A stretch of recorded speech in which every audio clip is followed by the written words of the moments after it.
Welcome to Cinematic Syndrome, where your hosts Bryce Thompson, Brian Hammond, and Cody Ryrie have a sickness. You're sick. There's this disease. I think all my friends are getting it. It's the best collection I've ever seen. I'm sorry, Dave. I'm afraid I can't do that. The Force will be with you, always. Did you think you were God, Brandon? The stuff that dreams are made of. What we have here is a failure to communicate. Wendy, darling, light of my light. He's not gone. That's the whole point. He's never gone. And the medic gets out and says, "Oh my God." Sebastian. Train don't run out of Wichita, unless you're a hog or a cattle. I drink it up. The first rule of Fight Club is you do not talk about Fight Club. Don't come near me. Stop. Stop. I don't want to get sick. I don't want any of us getting sick. We're all gonna get it. And you're getting worse. I'm getting better. What would you little maniacs like to do first?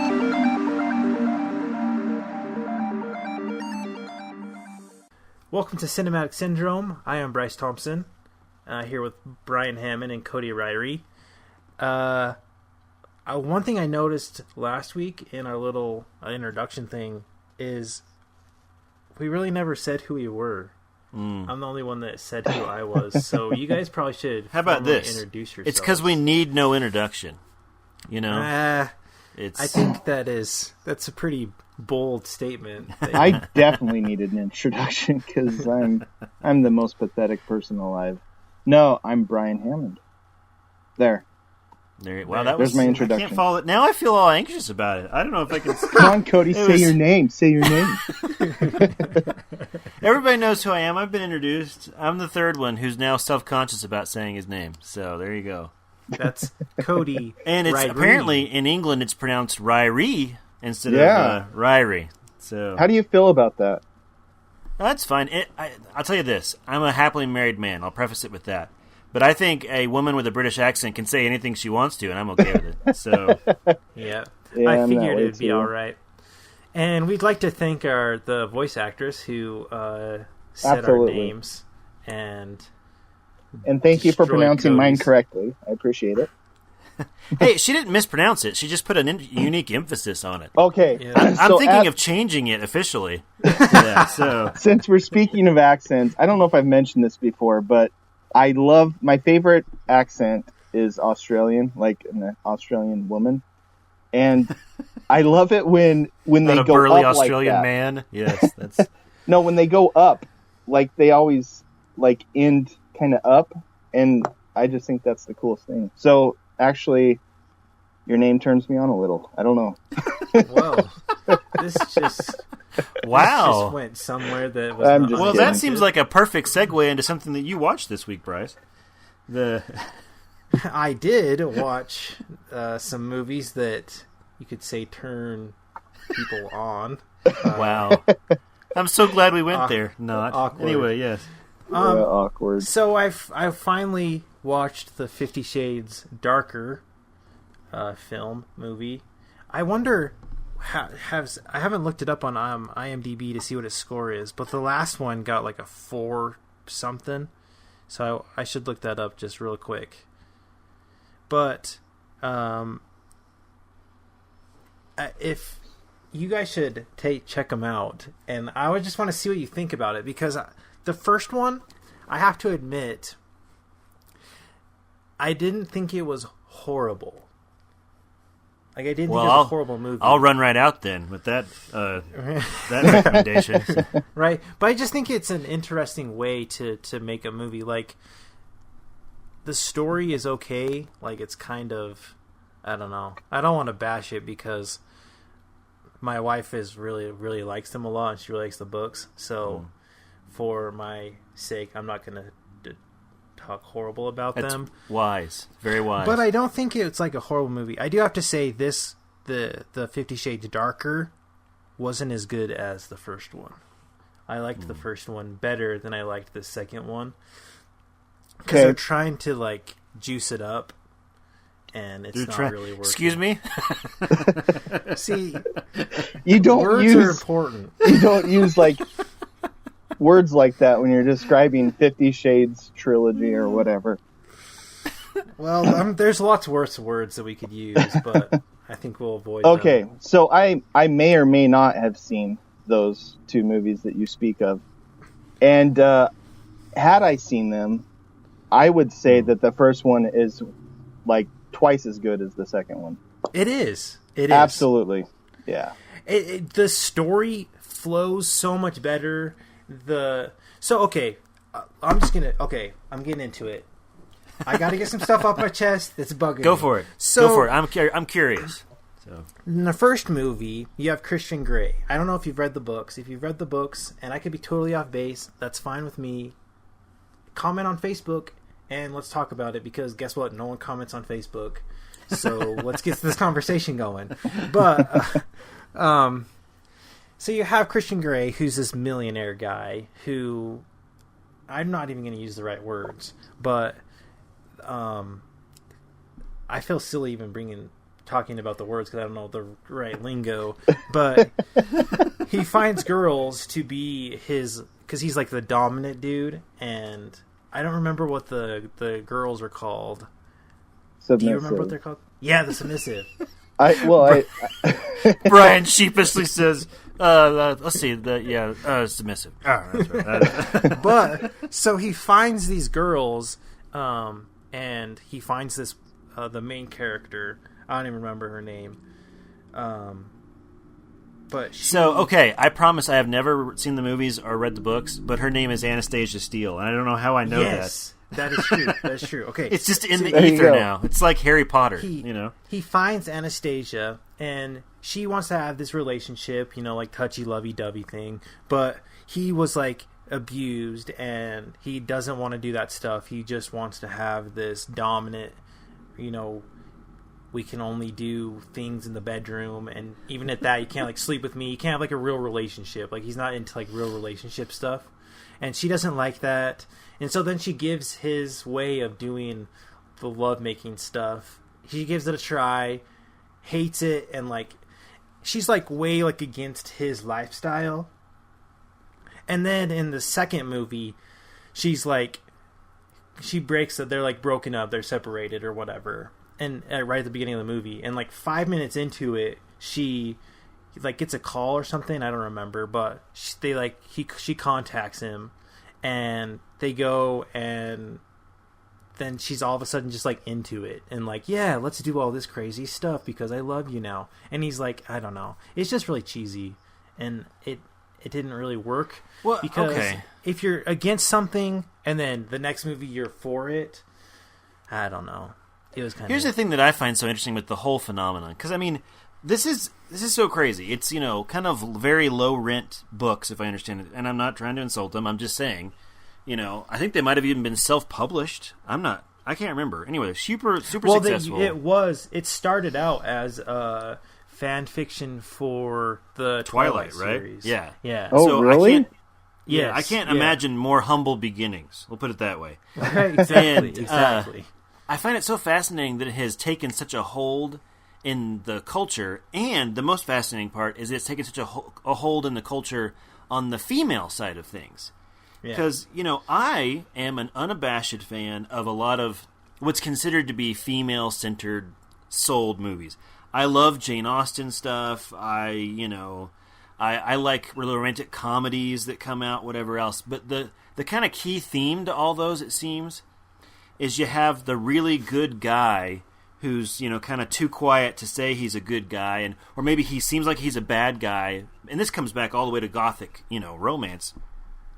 Oh, he's this horrible guy, he's tortured, Jane Eyre kind of stuff, Yeah. But it turns out, no, in reality, yes, he has this checkered past, but he's really a noble soul inside, and it all comes out, and he's the salvation of the girl. And I just don't see, it's hard for me to see how that kind of winning formula has transformed into this, Well, you can see, I'm starting to see because I kind of, with the first movie, I was like, why do you like this? It's just this girl and dude having sex in weird ways, but I watched the edited version, so like clean flicks, like I don't know what happens in the bedrooms at all, but let's say, was it 5 minutes long? What is it? But I mean, it was shorter. It's not like I don't think that those are like important. Those scenes don't really add or take away from the movie really in any way. But isn't that like why people go? It's being sold that way. Well, like, yeah, definitely. You know, like you go see it. Arnold Schwarzenegger in an action film. Every 20 minutes or 15 minutes, he starts punching people, and it seems like they're similar. You know, that's like the spectacle part of it. I don't know. I'm totally talking out of my butt because I don't know much about it. But there were people when the first one came out. They were like, "What? That was it?" Like I thought this was going to be lots more. You know. Well, what's weird about it, crazy and stuff. But what's weird about it is that like for the first 45 to an hour, there's like nothing. It's just all build up, and so there's like none of that going on. And so there may be some people that were like disappointed in that, I guess. But from an objective perspective, you know, stepping back, never having read the books or never having desired to read the books or anything like that, the first one has a better, a more artistic feel to it than the second one. And it's like trying to paint a piece of dog crap or polish a piece of crap. You know what I mean? Like, I'm not saying the content is like great or anything like that, but for what it is, like the first one artistically, I think is way better.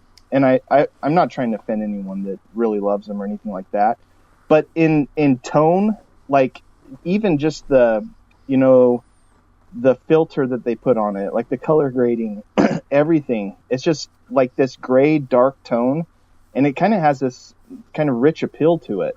And the music's dark, and you know, it's just really kind of energetic, I guess would be the word for it. But the sequel, it's like everything's like rose colored and very vibrant colors, and it's not dark. And you know, it starts with a flashback trying to explain Christian Grey's, you know, problems, and you know, you kind of, I don't know, kind of let down, I guess. I feel like it's not the book's fault. I feel like it's the filmmaker's fault. Yeah.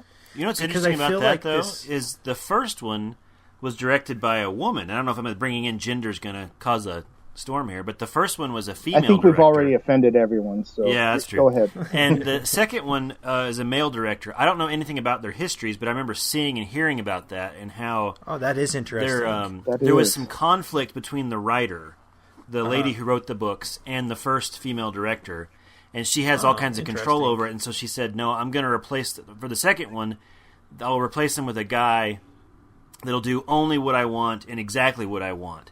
Now, that could be hearsay, but I did read that, you know, on some movie, whatever website. I wonder, an interesting story. I wonder if she just panned it because it flopped so horribly. She was like, well, that your version sucked. Let's go a different direction. But the second one has lower ratings than the first one. You know, I mean, like I said, even if they got panned and that was a concern, they're very, very successful box office-wise. Yeah, definitely. And they cost nothing to make. You know, yeah. Which I think, I don't know. I think they could make some really. I think the story is there, and I think it's interesting. I just wish they could make them better. You know what I mean? Because I do. When I left I've seen the first one a couple times. When I left the theater, I was like, yeah, that's a good movie. Like, it was not as bad as I thought it was going to be. And I watched it again. Well, I tried to watch it with my wife again, and we couldn't. Like, we were like, really? Let's not watch this. You know, like, let's do something different. So, I mean, I think that they could be movies that are like really good and really, you know, interesting.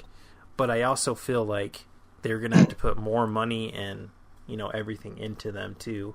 So, I really think that everything that they tried to do with the second one, they negated, like.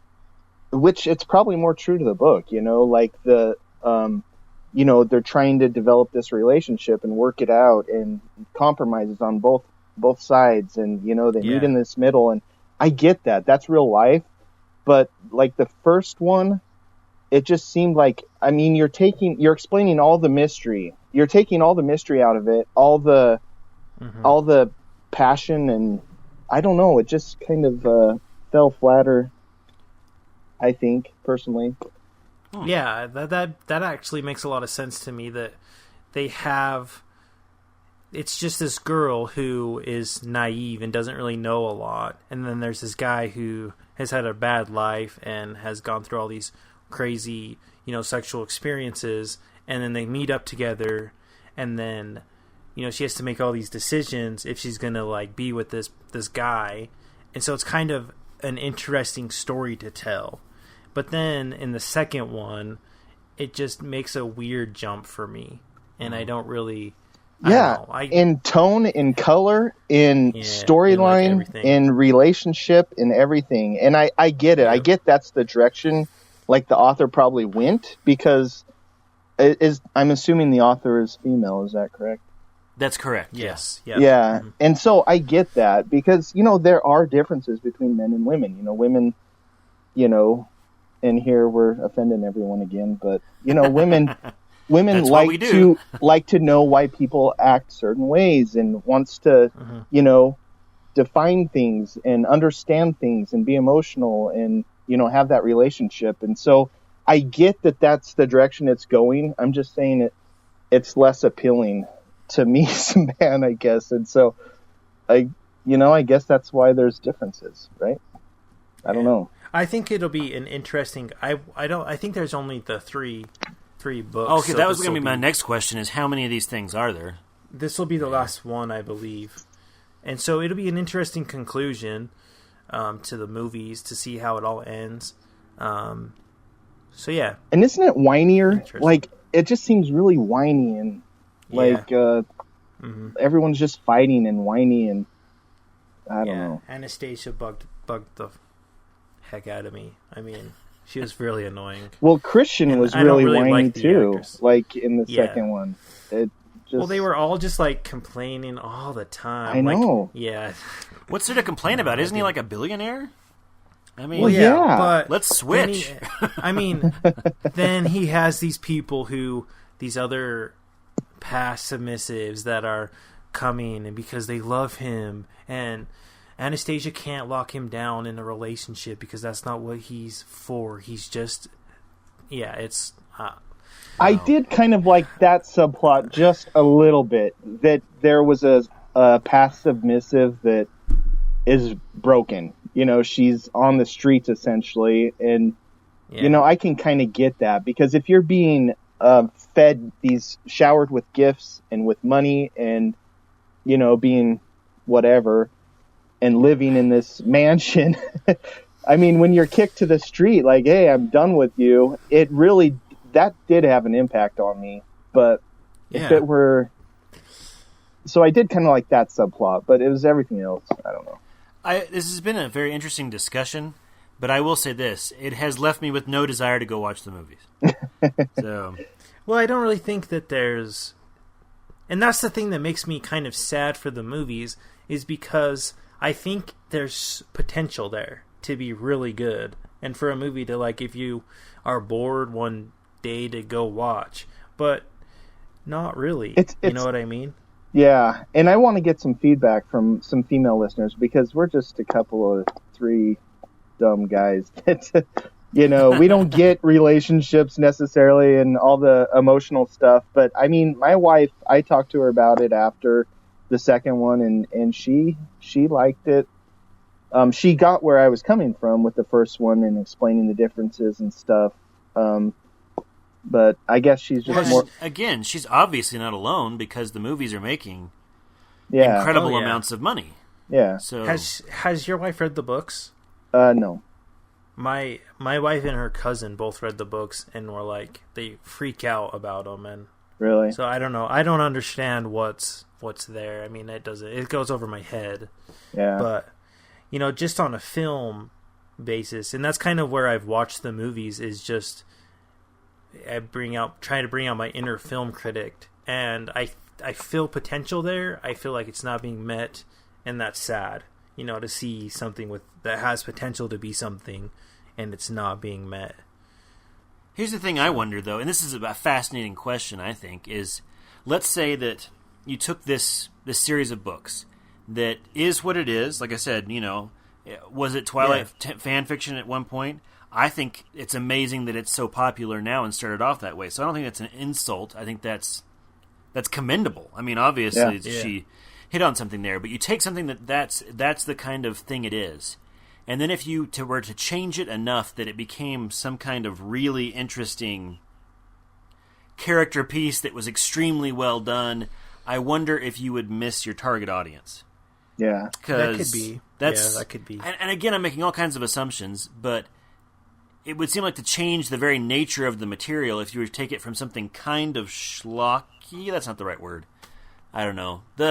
Something maybe a little bit more lowbrow in its own way. And I love lowbrow stuff, I'm not insulting it. And try and make it something super highbrow, you might lose something in the translation. I mean, on occasion, I have my own version of lowbrow, whatever that is. You know, it's not 50 Shades of Grey, but there are certain things that are not considered artistic that I just absolutely love to death. Yeah. So I get that. Yeah. And I just wonder if you try to make something it's not, you know, do you lose what people love about it in the first place? Exactly. And just because, you know, I'm not getting it, and just because I don't think that it's, you know, fantastic, doesn't mean that it's not doing its job. I mean, its job is to entertain and make money, and I definitely think that it's doing its job. I definitely think that it's hitting its target audience, and the people who like it are super excited for it. So I guess you got to give it applause for that. And they've come back for the second one. So the first one gets this big critical drumming, makes a ton of money, but the real test is, do they come back? And yes, they did. So, so I think that it's definitely doing its job, and like you said, it might miss the point. But for me personally, I would like to see them get to that point just to see what it could be. Again, is that correct? No, there's lots of things that I would like to see that might make the movie horrible for literally everyone else but me, but I would like it. So, you know, that's with everybody. I guess I may have had false hope as well. Well, I don't know if you call it hope. I had no expectations going into it. You know, it was just something that we were watching to kill time. And but anyways, the title of the second one's 50 Shades Darker. And so I was expecting it to go more down this, you know, rabbit hole, I guess. And instead it doesn't at all. You know, it's completely watered down to me, and I guess more emotional. Sure, that's a trade-off, I guess. But I mean, in color and tone and everything, it was just not darker. So anyways, I think we've beaten this dead horse into submission. Well, I keep having thoughts, though. I think this is so... I want to compare this. I had no idea we were going to talk about this long, but you know what? This is fascinating to me. One movie I have seen, and I haven't read the book, but I know, Bryce, that your wife has seen the movie and read the book, and you all have talked about it at length, and it's Gone Girl. Yes, and so yes. I don't think you would put, and again, I don't know, but I don't think you put Gone Girl, the book, in the same category as 50 Shades of Grey, but it also ain't, completely you know, different. War and Peace. And, you know, David Fincher... He took that so idea, interesting. Ooh, you know, and he made it, and it's still pretty crazy, and you know, it goes places that are nuts. At least the movie does. It does. No, it does. But I haven't read the book, but that really, it's an idea of maybe something that's a little more pedestrian in its subject matter, but could arguably said has been turned into high art by the people behind it. You know, exactly. That's what I'm saying. Look at it. I mean, both books took off and made tons of money, bestsellers, everything. My wife loved the books, both of them, and I only watched the movies, but one film I'm saying, iffy. Another film I'm saying, awesome. And so that's kind of what I was trying to compare to. Like, if they got the right directors behind it, or people, I don't know, to make a movie like this, could it be great where I want to, like, and where I come out of it and it gets a better than a 4 on IMDb? It gets like a 6. You know what I'm saying? I don't know if I ever want to see David Fincher's 50 Shades of Grey, though. Woo! No, probably not. I mean, it would probably be pretty... I mean, just look what he did with Gone Girl. I mean, nothing is... It's terrifying in its own It's right. gnarly, yeah. And so... At the same time, it's a good film, and it gets what it's doing, which, again, like we said, 50 Shades is doing the same thing. but could it be even better? Is what I'm saying. And you still get what it's saying. Well, that brings up the whole question of adaptations in general. Yeah. You know, because you think about this discussion of, I think the best Stephen King movie ever made is The Shining. And Stephen King thinks I'm wrong. He thinks I'm really wrong. It. You know, and and also we can look at, is it Gillian Flynn? Is that the lady who wrote Gillian Flynn, or Gillian Flynn, whatever. Gillian, has any of her other stuff been made into films? Okay, I wanted to bring this up because... okay. Go ahead, Bryce. Well, Were you going to say is something? Girl on a Train, is that her movie? Or is that not her? Or her book? I don't think so. Okay, there's another book that I think she had made into a movie. Yeah, Dark Places. That's what I was going to bring up. And, okay, so you take two films. You know, you've got Gone Girl, and Dark Places. Same author. I'm assuming the caliber of authoring is very similar, right? It's probably the same class of novel. However, Gone Girl is a masterpiece. Dark Places was a piece of crap. Like, I did not like it at all. And so, it's the same source material, right? I mean, but you have two different directors interpreting, you know, the source material differently. And granted, they are different novels, but don't you think it's amazing what a director can do? Don't you think that Gone Girl, the book and the story, is right down David Fincher's, like, that is him. You know what absolutely, I mean? Some crazy freaking lady that is willing to, like, slit a dude's throat. Spoilers. And you know what I mean? Like, that is David Fincher to a T. And so that's what I'm saying. If you can get the right director for what you're trying to do, I mean... Well, even go back. Let's go back to Girl with the Dragon Tattoo. Yeah, okay. Yeah. You know, I mean... I know a lot of people have been accusing David Fincher recently of just like raiding the Barnes & Noble bestseller list. It's true. And, you know, making movies out of them. But can I say this? That it explodes my mind because David Fincher is one of the smartest people that's ever made a movie. Not just now, just period. Mm-hmm. Ever. And he really seems to understand why certain things take off. You know, and also he seems to understand that a lot of the things that take off in book form, were you to just put them on screen, are severely perverse and scarring and crazy. And, you know, your grandma is reading Gone Girl on the beach for the summer vacation, and then you watch the movie and you're like, Grandma, you know, and so, but somehow that's taken hold in the popular imagination, and he is so good at figuring out what it is about popular stories that works. And being so true to it and keeping it alive, because the content, the things in Gone Girl and Dragon Tattoo are pretty fringe in a lot of ways. I mean, not crazy, but they're out there. And for some reason, culture absorbs that in a book form.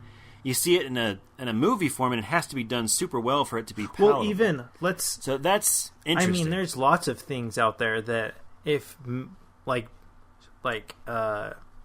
books or whatnot, that if turned into a movie you wouldn't be able to watch it because it would be so either violent or crazy that it wouldn't get made. People would be like protesting it.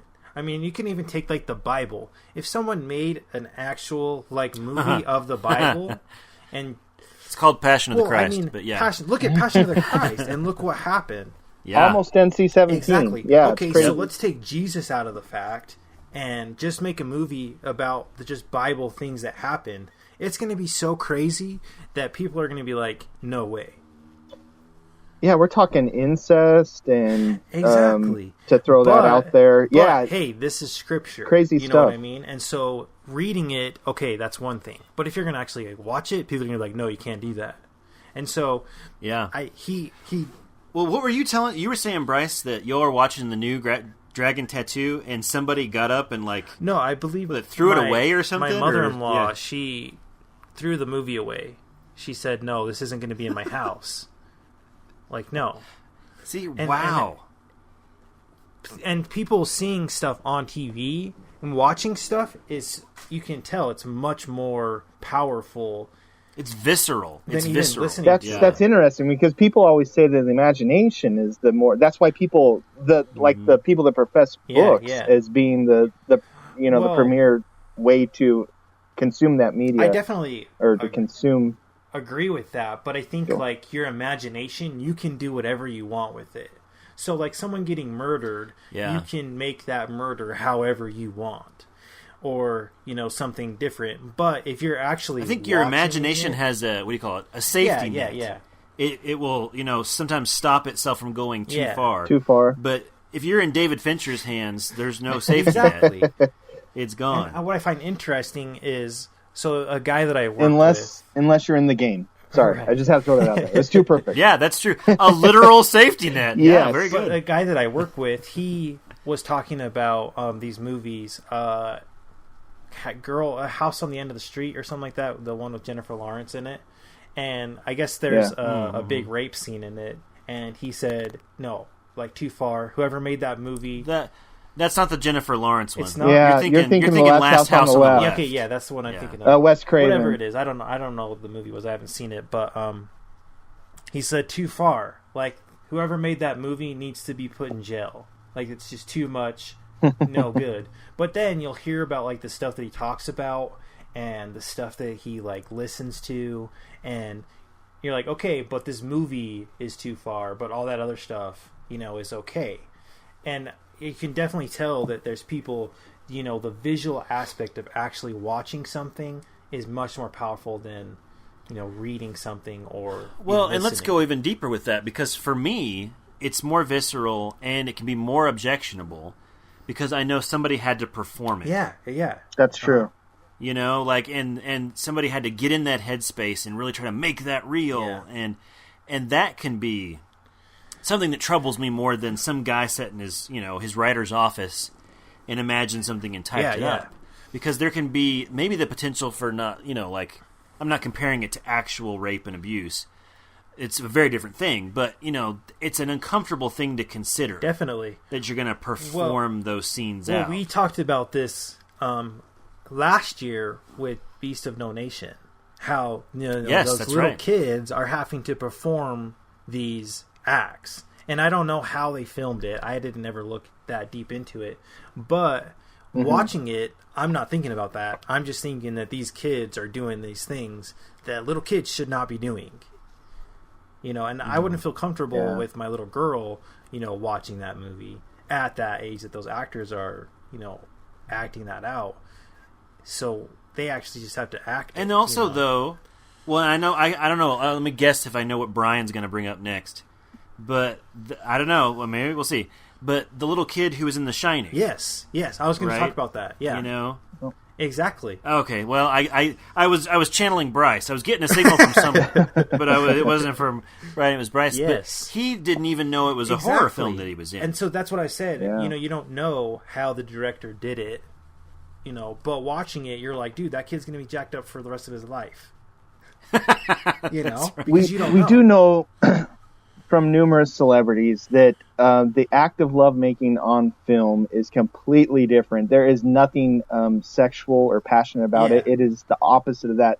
Everyone says. I don't know if that's true. Like maybe that's just the thing that celebrities say, and really, they do enjoy it. But I don't know. You take that element out of it, it kind of makes you. I'm not saying like you appreciate the the sex scenes or anything like that, but for them to make it look like it means something, if it is true, if we take them for their word, then it is pretty amazing that they can do that.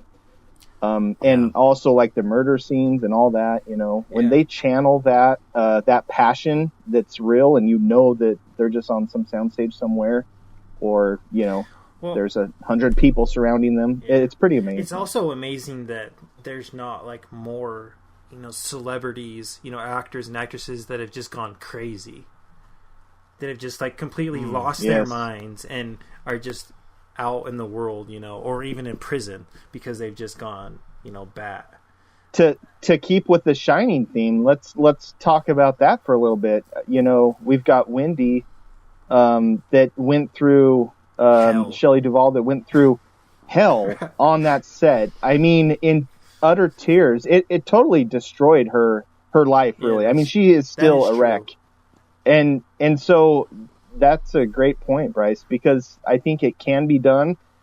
Would we have wanted that performance any other way? No. I kind of feel guilty, like enjoying it so much, knowing she went through hell. I know this is an unpopular opinion. I think she's brilliant in the movie. I know a lot of people find her very grating. I think she's amazing. Bryce, I know that you said that you didn't like her when you first watched it. How, reflectively, looking back, like, has she grown on you, her performance? Like, I want to hear what you think. Well, my most favorite part of the whole movie is the big, long scene, where she does the staircase, all that. Yeah, I guess she's at her best when they're putting her through that hell. So, again, you feel kind of bad that her life got messed up for that performance, but that's when she's at her best. The whole beginning of the movie, she bugs me. But after once she bashes, Jack in the head, she becomes amazing.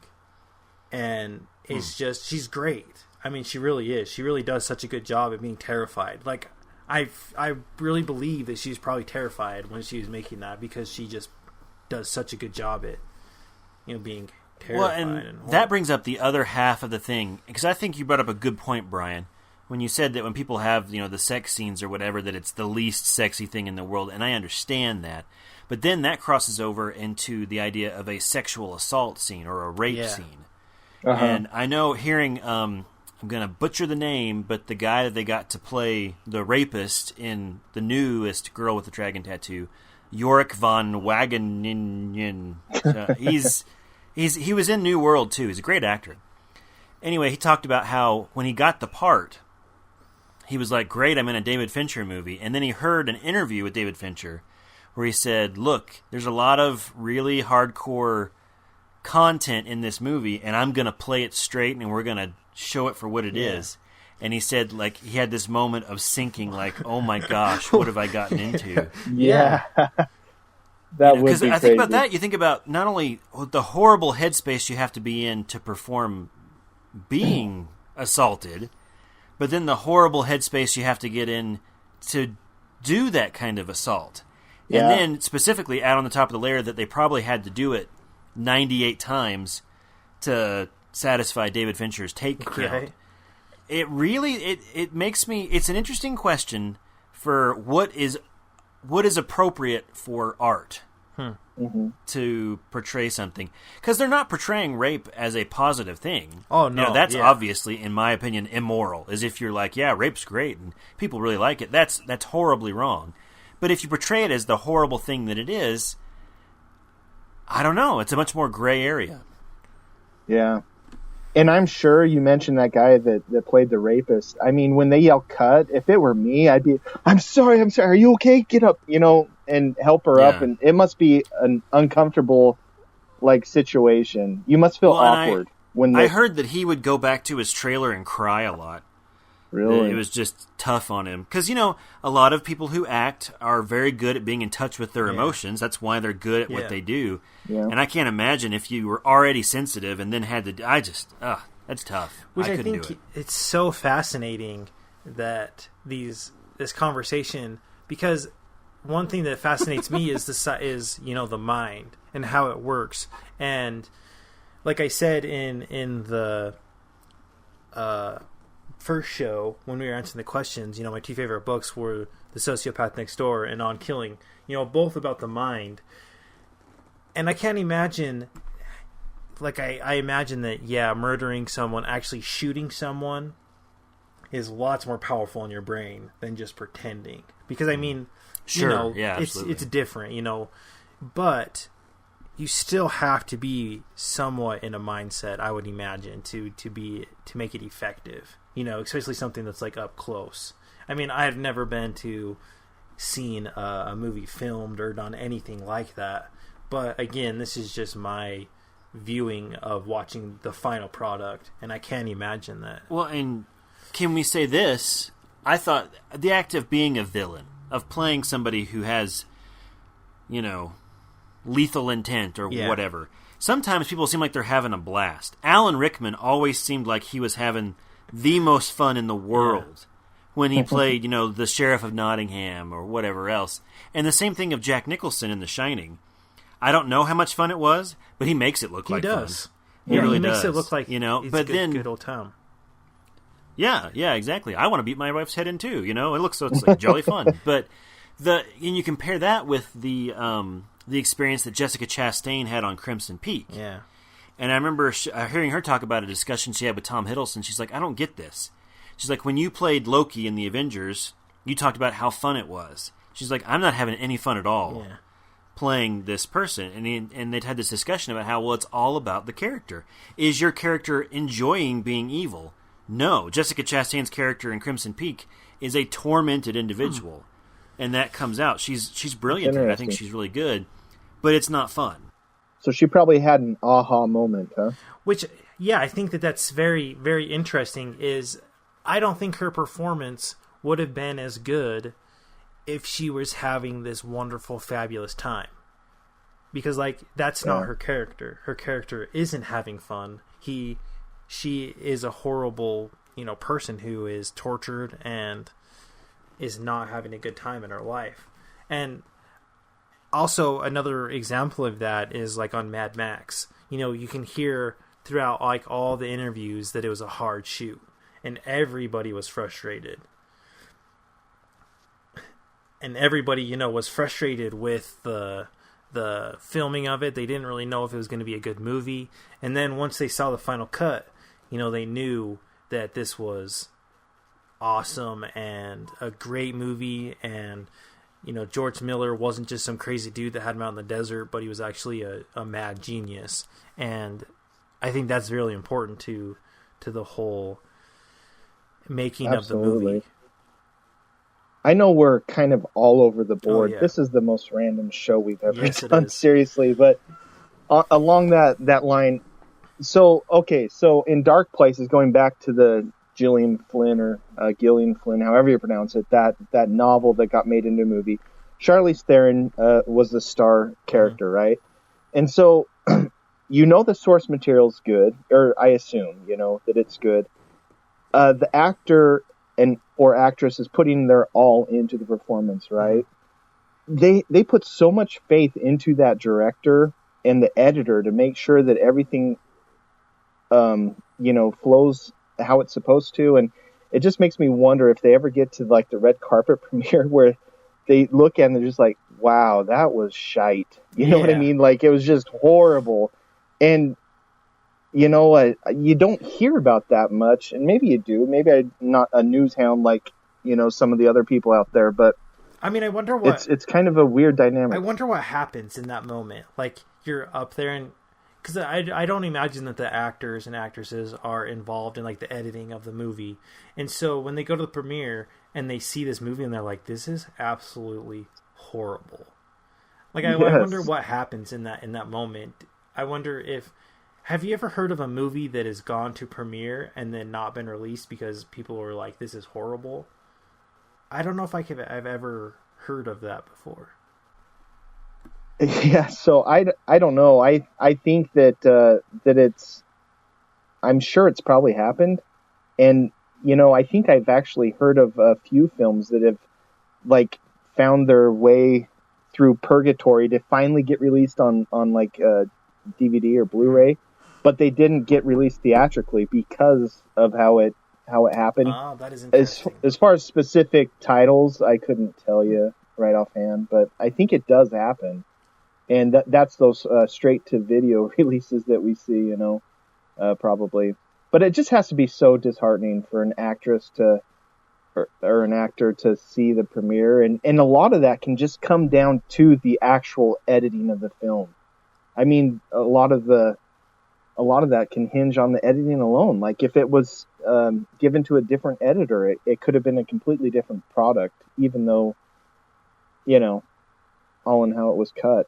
So, yeah, fascinating discussion. Interesting. That conversation that we dragged out for a long time is a very interesting segue into what we actually wanted to talk about, which is Manchester by the Sea. I really enjoyed this movie after I watched it. I was going to say, I don't know if enjoy is the right word, but I would use it. And, well, I guess when I think back on it, I think that's a good movie. Watching it, I'm thinking, this is a very odd movie. And I don't...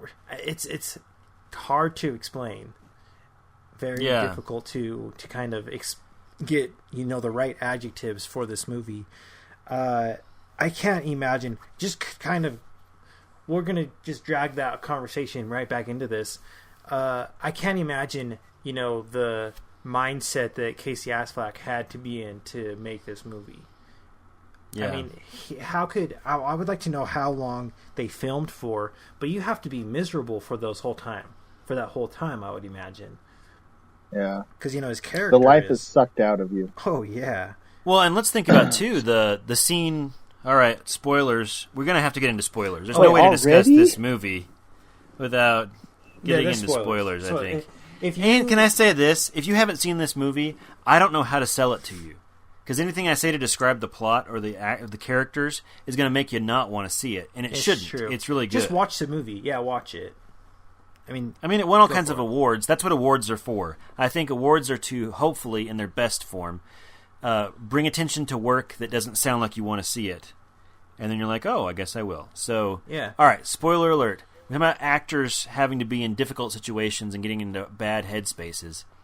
The key scene in the film, which is a flashback in the film, is when the family gets burned up in the house. Oh. And yeah.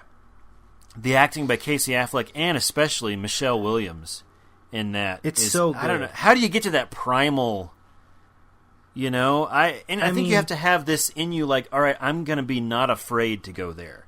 Because me, personally, as, like, a parent, I'm afraid, I'm terrified of that so much that I don't even want to think about it. Yeah. Much less, okay, I'm going to think about it. How would she respond? Okay, how do I get there? How do I get myself to, people talk about acting, and, some of it's, I guess, is cushy, quote unquote. Some of it would be torture. And I agree. It's amazing that you can get past all those blocks in an effort to bring such realism to the screen. And she's great. They're both great. Let's just say that out of the box. Yes. To be able to play someone so miserable, awesome. Awesome job. And on that note, when I watch a movie and see, the good times they're having, the money they're making, yeah, I'm jealous. But when I see a performance like this, it really grounds me and realizes, wow, they earn what they make. Maybe not some of them. But, his performance is incredible. And I just wanted to bring up that, everyone kept telling me, you got to see this.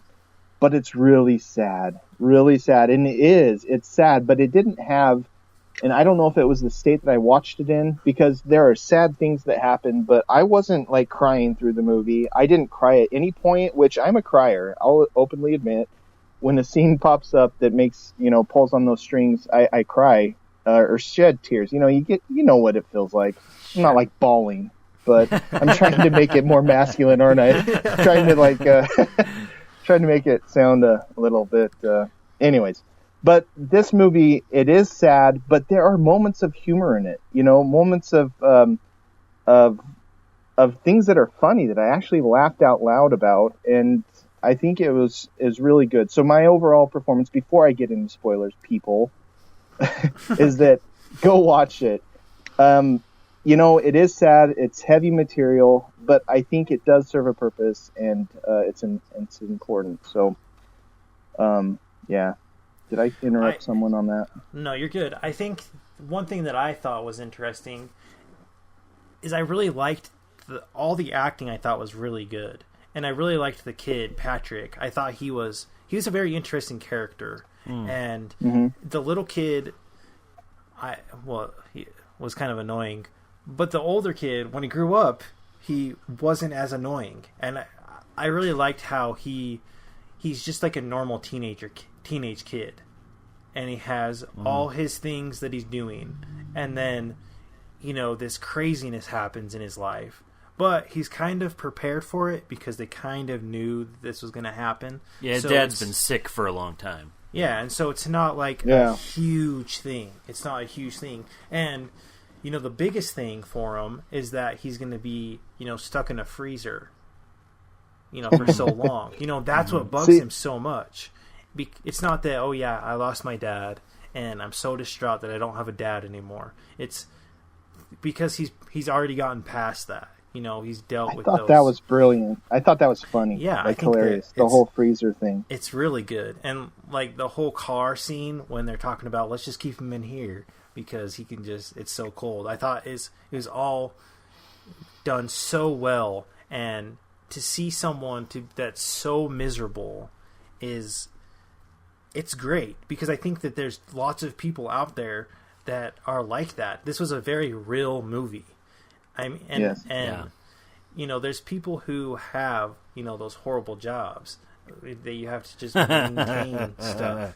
You know what I mean? Who are these people? I don't know any of them, but who are these, you know, poor individuals that have to like go and unclog people's toilets? I don't know.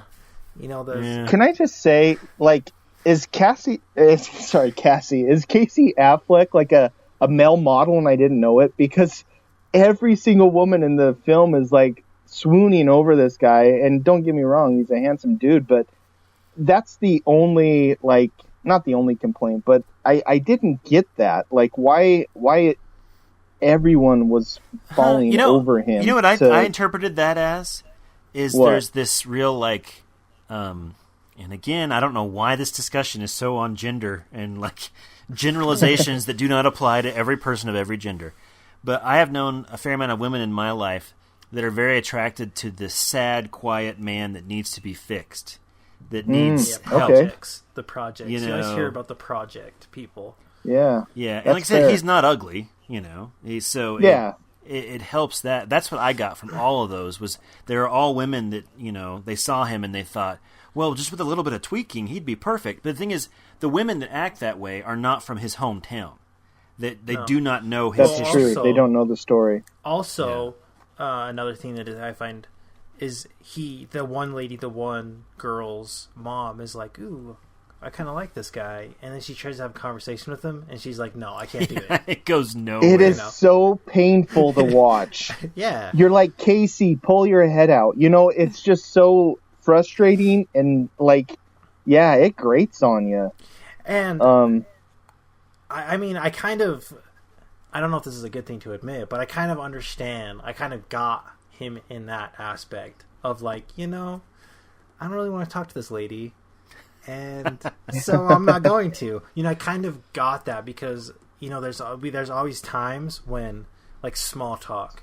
I can't small talk. Like, I just can't. Like, I'm not good at it. I don't really know. It is so super. There's something so superficial about it. I can't do it. Like, it's in my brain. I can't do it. I can't small talk. I don't know what to say. I usually end up making a fool out of myself, and so I just don't. And so I get where he's coming from. You know, he's miserable. He's not a happy person. He doesn't really have much to be happy about. So trying to make conversation with this freaking lady, it's just like, why? I'm not. Well, can I say this? That brings up an interesting point. Is the thing that the movie nailed for me, I thought, and I haven't had a lot of experience with death in my family, thank goodness, so far, but there's been a little bit, is this played almost in some instances like a procedural for when someone dies. Yeah. You know, because the thing that a lot of movies don't get is when someone dies, it's an opportunity to bring real emotion to the movie. And when the subject of the movie is someone dying, in this case, it's much more about, okay. And I love the scene when Casey Affleck goes into the hospital and they've told him that his brother's dead. And his first thing is, okay, well, the will is here and we've got to get the boat taken care of. And, oh, his son's at school, so we got to get him picked up. And I think if you don't know his history, which you don't when you see that part of the movie, you kind of, at first you're like, I guess he's very detached from this, but also you think, and from my few experiences with real life, there's all kinds of things to do immediately when someone passes away that you can't pass on to other people as much as you would like to. And I think the reason the movie feels so real to me is because it takes time for those moments. And then, you know, when they're at the house later that night and the son has friends over and they have to figure out what to eat. And they have to, you know, like all those things that you don't think about made the movie feel so grounded and so real. And I really appreciate detail work like that. And I love seeing things in movies you don't normally see. That's always exciting. Yeah, that's what I really liked about it too. It was real. Like when they're going to the mortuary, and the kid's like, "Where are we going? Like, what are we doing?" And he's like, "This is the only one that is close by. Like, this is what we have to do." And it's real. It's real life. And he even calls his boss to get time off when he hears about it. Yeah, he's like, "I'll be back." They in never a week show or whatever. that in movies, but you got to do that. You have to do that. It's all part of it. It's all part of the movie. And I liked how it kind of goes the whole route. The seasons. You start in winter, and then you go through like spring, summer, and then you're back to winter when the movie ends.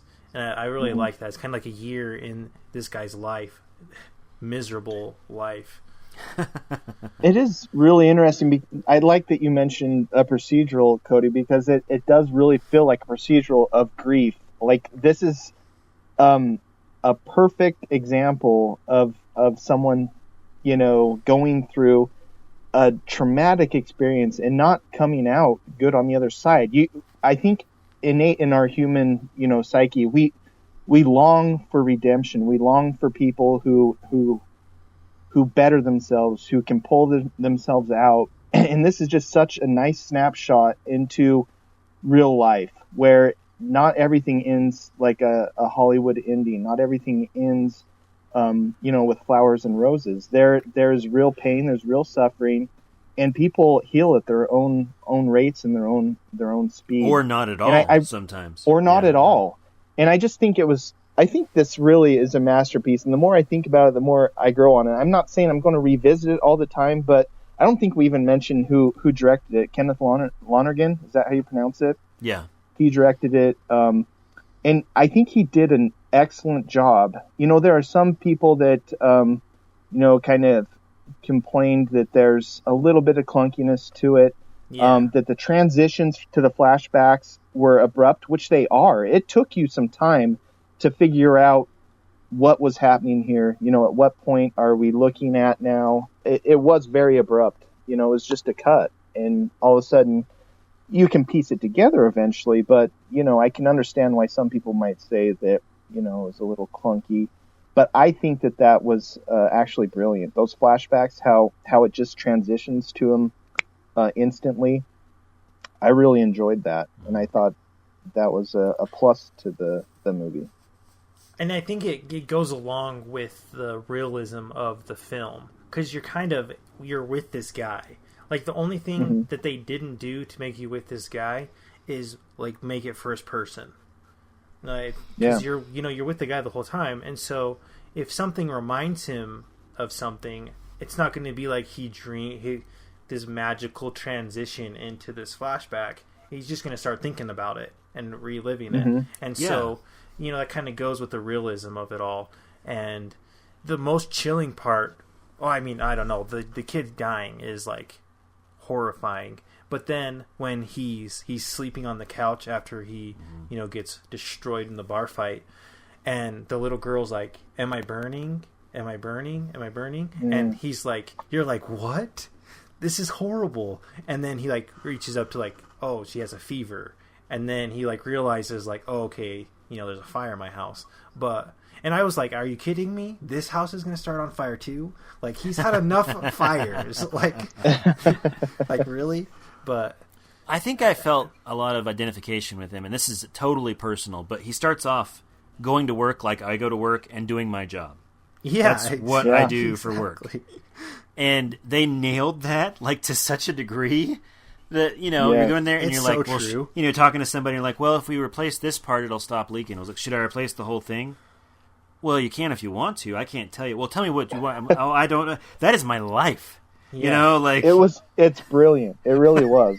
Yeah. Well, like, being able to tell, like, to be, like, how he tells that lady off, like, to be able to do that would bring so much satisfaction, but I don't know if it would be worth it. You know what I mean? Yeah. Yeah. That was a little bit, at first, that struck me as fantasy. I'm like, because nobody can say that and get away with it. But then they show that he can get away with it because nobody wants his job, and they're cutting all kinds of corners. And you can see that the boss, like, this can't happen, but he didn't want to let him go because he's like one of the best. I think it was really real, like that. Yeah. Bosses really struggle with that. I can't fire this guy. I need him. And I like what you said about how it is, it's very real to, what maintenance people do. I liked that they showed multiple tasks of him shoveling snow, the monotony of the job, just over and over, day in and day out.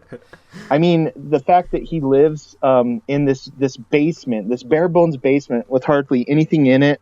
It's almost kind of like he's in a halfway in a grave. You know what I mean? How he's underground, and he wants to die.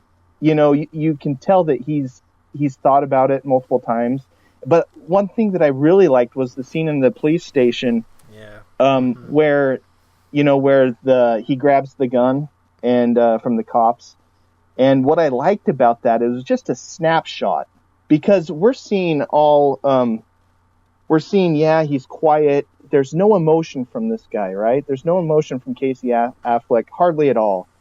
And then in one scene, you feel like vindicated, like, okay, we finally get to see something, but it's so toned down or so short that it's just a glimpse into it, just to show you, there's emotion there, but he keeps himself pretty bottled up, Yeah. And I liked that aspect of it. Well, it's funny, you talked about how you didn't get emotional in the whole thing. That was actually the only moment that elicited real emotion from me, was when you see the level of despair he has reached. Yeah. When he tries to, like I said, it's not exploitively, done. It's very quick. Well, but it's I also, liked that. Oh, go ahead. Go ahead. Keep going. I was gonna say I liked that, and then for me, the other part that he was forced to reveal something of himself was when he runs into his wife again at the end of the. It's almost like the climax of the movie in a weird way. And at the very end, he has that whole scene, and Brian and I we talked about this for a little bit, but that line where he says, "I just can't beat it. I can't do it." For some reason, that really hit me. That had a lot of power when he said that idea of he can't be there, he can't talk to her about it, and he can't beat it, and he's sorry. He's not doing it on purpose. It's the facts of life, and the fact that he did that so well, it really hit me like a brick. Yeah, that absolutely is a very powerful scene. And one thing what I was going to say is, you kind of see he's getting, talked to about with the police, kind of what happened, and he explains the story, and then they're like, all right, thanks for letting us know what happened. And he's like, what? Like, I'm free to go? And then there's the following scene where he's like, okay, I'm done with this. And I think he's kind of expecting to, go to prison for the rest of his life. I think he wants to go to prison. He wants to, yeah. That's it. I mean, in my state of mind right now, the last place I want to go is prison. And I can't imagine being to the point in my life where I want to go to prison. And so that tells you how miserable and how guilty and just how, horrible he's feeling right now, to be saying okay, yeah, I need to go to, I deserve to be, in prison for forever. That he's then okay, if I'm not going to go there, then I don't want to be anywhere. And I find it to be very, very fascinating. And it really, like you said, Brian, it lets you in a little bit, more, because I don't think I've ever really seen this in a movie, but there's a wall to the character. Even in the movie, when they're developing characters, there's even a wall to this guy that even the audience doesn't get past. Except for, I think, right in that little slot of time when he pulls the cop's gun on himself. You get to see a little bit. He lets you open. And the other part, I guess there would be the two other times, but when his nephew freaks out, Patrick freaks out, and you see it a little bit more because he's like, I can't leave, because he's like, I know what this is like. I know what it's like to be in this horrible place. And then again with his wife, you can see a little bit more when he says, I can't beat it. I think those were the three most powerful scenes for me, not including the house burning scene. I think for me, I like that you mentioned the wall, that wall, that barricade that he has up, which is real, and it is physical, and it is there, and you can feel it. And I think that's one of the brilliant, strokes that Lonergan put in there, was that the way he structured it, and some people kind of complain about how it was, kind of truncated the flashbacks and how it was abrupt and confusing. But it had that wall to Casey Affleck. It's like we had to break through that wall to understand him as well. And so, I think not only, did his personality have the wall, but, we had a wall into his psyche as well, where he was coming from. We had no idea why he acted this way until the reveal that came halfway through the movie, or after halfway, if I remember correctly. Yeah. Well, some of me feels like we still totally don't understand everything about that guy.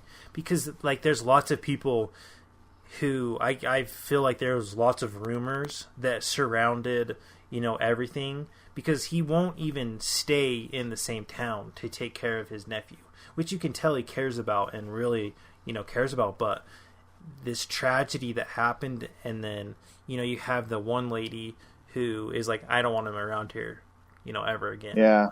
And, the hockey kids, those stories aren't true. And, all that stuff. So that, okay, there's more to what's going on than we're actually getting.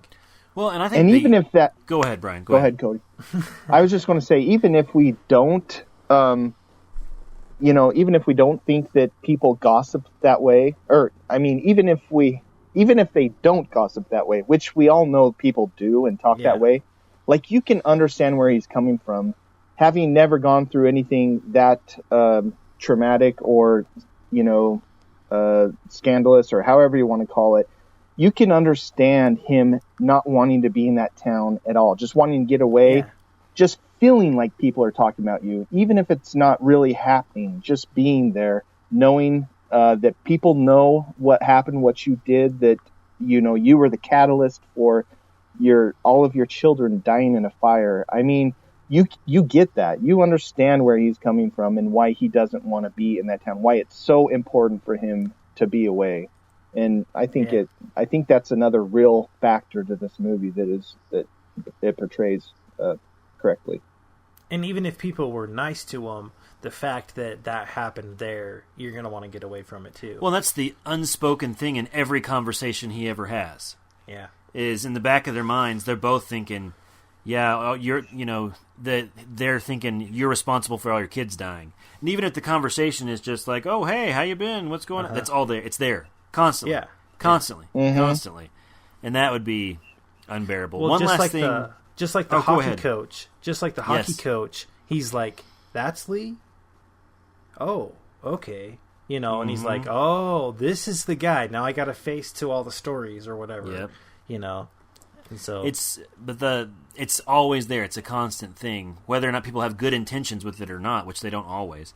Yeah. But the last thing I personally wanted to bring up about the movie is the relationship between the Casey Affleck and his brother.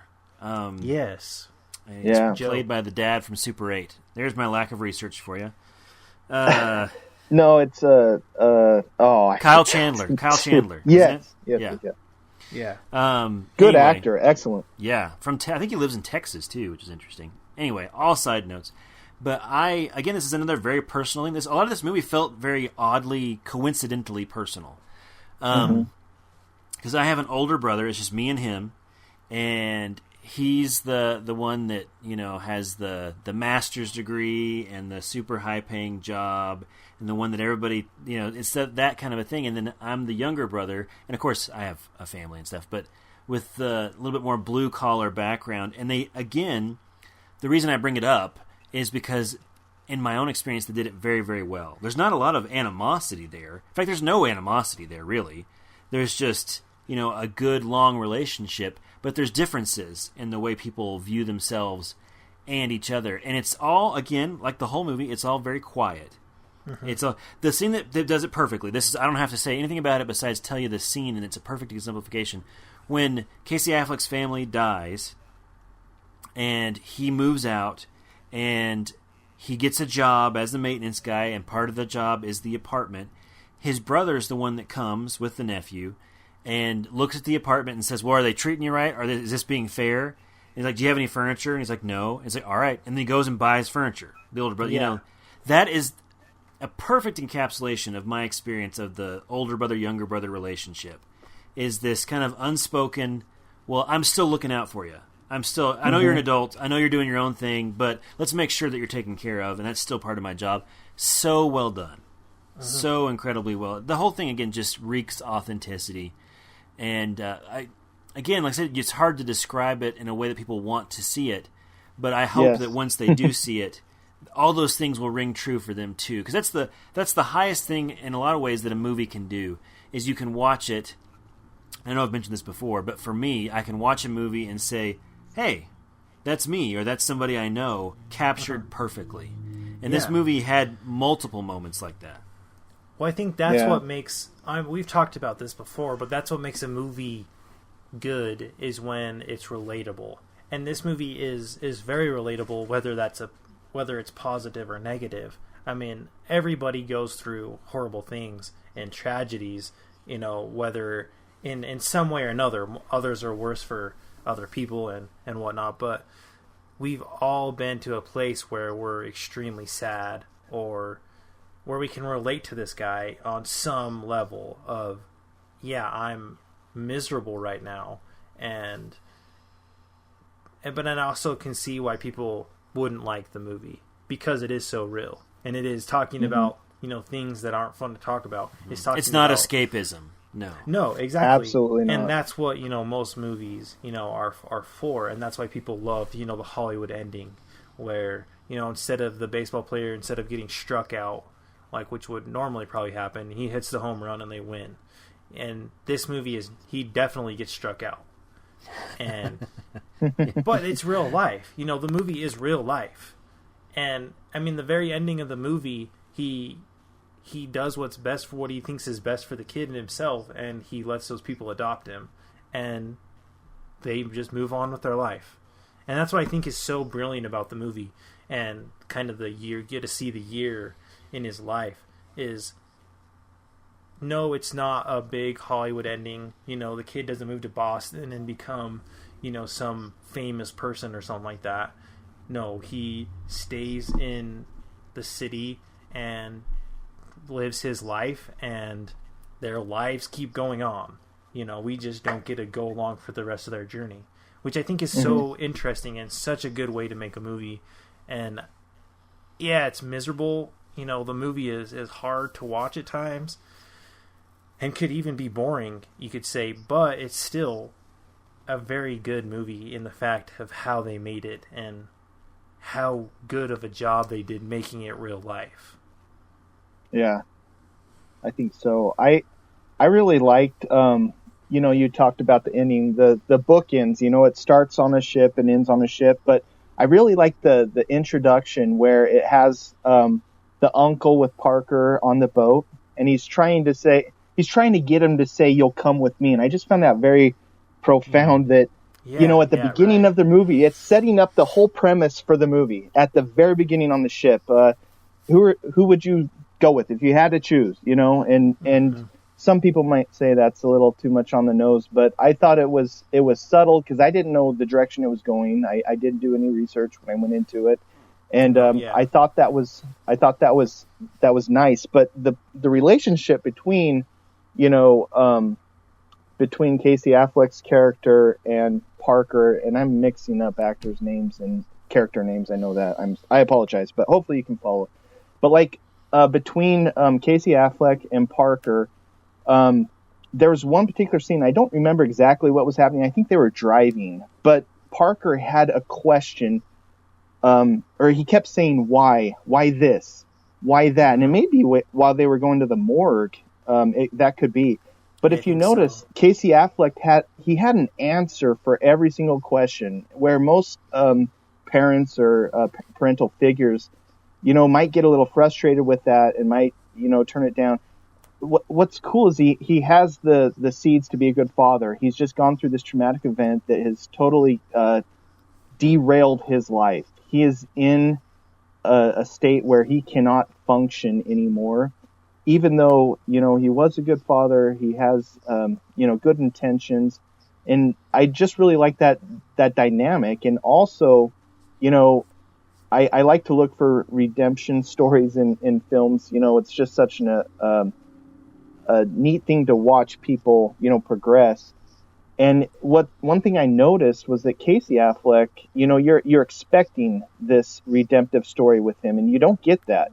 But with Parker, you do. If you notice at the beginning, he's this kind of wayward teen. He's having sex with 2 teenage girls, for crying out loud, right? At the same time, and that's all he cares about. And he's very argumentative to seniority. You got the hockey coach and all of that. But at the end of the film, he's dressed, like a schoolboy or a church boy. Excuse me. He's dressed in clean clothes. He's not argumentative. He's excited to go with the family, more or less. And he has changed. And so the redemption story came from the boy and not from the person that you would expect that. What do you guys think about that? Did you feel that way too? I guess I didn't have that thought when I was watching it, but upon discussion, that's true. And I thought that there was some, and I guess I'm probably putting too nice of a tint on it maybe in some ways, but I felt like just the fact that he was able to go back to the town when he had to go back, and he had the discussions with his ex-wife. It wasn't a long discussion, but maybe she understands more now where he's at. And maybe, and she forgives him. In fact, she's really mad at herself for the things that she said to him at the time. So, there's a lot of seeds for things that later on in his life, when he goes back, maybe he'll think less on the fact that the tragedy happened and more on the fact that she doesn't blame him at all. Yeah, he knows that now. He didn't know that before. And so I think it's two things. It's me being positive, and also the fact that the movie feels so real. It feels like these characters keep going after the movie ends. Oh, yeah, definitely. Absolutely. You definitely get that feel. Yeah, I could definitely see them coming back with, Manchester by the Sea 2. And please don't. But you can see where it's going, right? Don't. Like, I get the desire to want that second story. I get it. And I mean, you could totally make it into this big happy story, but don't. Like you said, don't. It would be a comedy, right? Yeah, it's definitely a very good movie, and definitely watch it. I mean, if we didn't help in that as we were explaining it, and we totally spoiled the whole movie for you, but still, give it a watch. It's a good movie. It's a one that you should watch. I will say that, but that's Manchester by the Sea. This has been Cinematic Syndrome. I am Bryce Thompson. I am Brian Hammond. And I'm Cody Ryrie. And we'll talk to you next time. Yay! Make sure to follow Cinematic Syndrome on Facebook and Twitter.